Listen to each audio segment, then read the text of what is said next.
कुमार विश्वास जी इस वक्त हमारे साथ मौजूद हैं। कुमार विश्वास जी, जिस बात का जिक्र बार बार यहाँ जो लोग जुड़ रहे हैं हमारे साथ कि साहब धरतीपुत्र, हिंदी के धरतीपुत्र की जब उत्तर प्रदेश के मुख्यमंत्री बने तो कामकाज उत्तर प्रदेश सरकार का हिंदी में हो, ये बड़ा फैसला लेने वाले मुलायम सिंह यादव रहे। रोमाना, हम लोगों के लिए तो जो कि हम हिंदी के लोग हैं और उत्तर प्रदेश के लोग हैं, तो हमारे लिए तो ये तिहरी क्षति है एक तरह से। और निजी रूप से मेरे प्रति बड़ा स्नेह का भाव रहा हिंदी के कवियों के प्रति, उर्दू के शायरों के प्रति। जब जब वो सरकार में रहते थे, सत्ता में रहते थे या उनकी पार्टी सत्ता में रही, तब तक हमको एक आश्वस्ति रहती थी कि हम मुख्यमंत्री कार्यालय एक फोन करेंगे किसी भी हिंदी सेवी के लिए और इस समस्या का समाधान हो जाएगा। लेकिन ये तो चलो एक निजी बात है, एक निजी मेरा फायदा एक कवि के रूप में, साहित्यकार के रूप में सोचा जा सकता है। लेकिन ऐसे समय में जब पैराशूटर्स राजनीति में हावी हो गए हैं, जब प्रबंधकों को नेता बना के बड़ा बनाया जा रहा है, ऐसे समय में एक ऐसा जमीनी नेता जिसने उत्तर प्रदेश का चप्पा चप्पा कई बार छान दिया था, गांवों के प्रधान और गांवों के रास्ते जिन्हें सहमत थे, उनके बारे में कहा जाता था कि नेताजी का हेलीकॉप्टर ऊपर उड़ रहा हो तो नेताजी गांव बता देते हैं कि फला गांव के ऊपर से इस समय हम जा रहे हैं। ये समझ कितने लोगों के पास है, ये जो जागरूकता है, ये जो जनता के सरोकार की समझ है, ये कितने कम लोगों के पास है।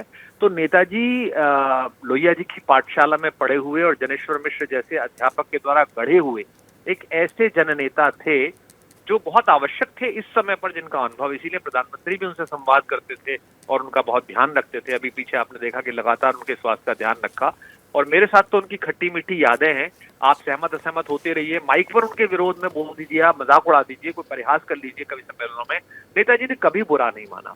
जब भी मिले उनका हाथ पीठ पर आश्वस्ति के रूप में रहा या सिर पर हाथ रहा, और क्या चल रहा है और कैसा चल रहा है।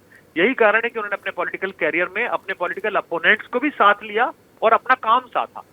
वे अखाड़े के व्यक्ति थे, इसलिए आप जैसे पत्रकार और राजनीतिक विश्लेषक भी अंतिम समय तक ये तय नहीं कर पाते थे कि नेताजी अब कौन सा दाव चलेंगे, क्योंकि यही किसी पहलवान की सबसे बड़ी ताकत होती है कि प्रतिपक्षी सामने वाला और जनता ये न तय कर पाए कि अब पहलवान कौन सा दाव मारेगा फंसने के बाद। तो ये जो राजनीतिक कौशल है, ये उनके गुट्टी में आया। अध्यापक रहे थे, क्लास पढ़ाई थी, इसमें कन्विंसिंग पावर बहुत अच्छी थी। अब लास्ट में तो थोड़ा अस्पष्ट बोलते थे, लेकिन शुरुआत में जब उनकी रैलियां हमने देखी है, सुनी है, तो बहुत जबरदस्त मॉब को, जिसे कहते हैं ना, इलेक्ट्रीफाइंग करना, विद्युतीकरण करना जनता का जानते थे।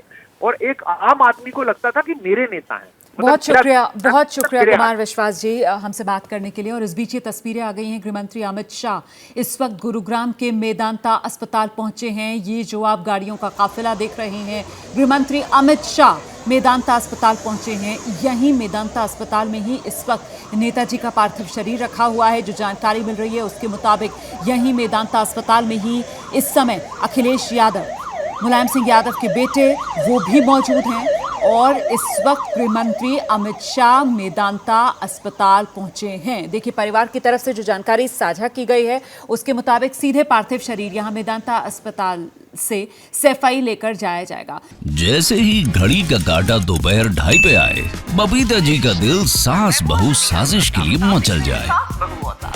और ये है इनकी बहू, पूरे दिन ऑफिस की टेंशन हो जाए गॉन जब ये करें अपना फेवरेट शो फ्री टाइम पे ऑन। इनकी तरह आप भी देखें अपना फेवरेट शो अपने टाइम पर और डाउनलोड कीजिए एबीपी लाइव ऐप अपने स्मार्ट टीवी पर।